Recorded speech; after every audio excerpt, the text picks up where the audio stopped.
നമസ്കാരം ഗൈസ്. അപ്പോൾ ഇന്നത്തെ നമ്മുടെ കണ്ടന്റ് എന്ന് പറയുന്നത് നമ്മൾ തന്നെ പെയിൻ്റ് അടിച്ചാണ്. നമ്മുടെ വീടിൻ്റെ മതിൽ ഞാൻ തന്നെ പെയിൻ്റ് അടിച്ചു. കിച്ചു ജിജിയും മൈക്കാടായിരുന്നു. അങ്ങനെ പെയിൻ്റ് അടിച്ചത് എങ്ങനെയുണ്ടെന്നുള്ളത് നിങ്ങളെ കാണിക്കാം. കണ്ടു നോക്കാം കേട്ടോ. അപ്പോൾ പെയിൻറ്റ് തന്നെ അടിച്ചത് മറ്റൊന്നും ആയിട്ടല്ല, പണിക്കാരെ കിട്ടാനില്ലായിരുന്നു. ഇന്ന് വരാം നാളെ വരാമെന്ന് പറഞ്ഞ് നീണ്ടു പോയി. അവസാനം മഴയായി. പകുതിക്ക് വെച്ച് നമ്മൾ നിർത്തേണ്ടി വന്നു. എന്നാലും കുറേശ്ശെ ഫ്രീ ടൈം നോക്കി നമ്മൾ കംപ്ലീറ്റ് ചെയ്താണ് കേട്ടോ. നോക്കാം എങ്ങനെയുണ്ടെന്ന്.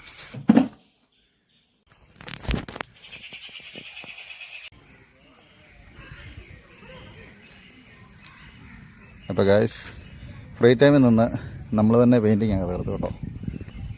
കുറേ പ്രാവശ്യം പെയിൻറ്റർമാരെ വിളിച്ചു, പെയിൻറ്റർമാരാരും വന്നില്ല. അപ്പോൾ നമ്മൾ കുറേശ്ശെ അടിച്ച്. ഞാൻ ഓർത്തില്ല എത്ര എനിക്ക് ചെയ്യാൻ പറ്റുമെന്ന്. പക്ഷേ കുറേശ്ശെ നിന്ന് നമ്മൾ ഈ ഒരു പരുവത്തിലേക്ക് നമ്മൾ നമ്മുടെ വീടിൻ്റെ മതിൽ ക്ലിയർ ചെയ്തിരിക്കുകയാണ്. കണ്ടോ, ഇത്ര ഏരിയ ഞാൻ തന്നെ കൈകാര്യം ചെയ്യണം കേട്ടോ.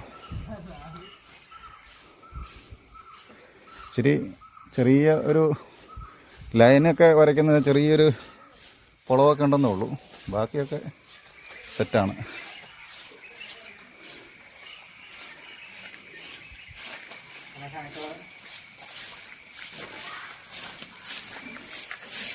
അങ്ങനെ കിട്ടി.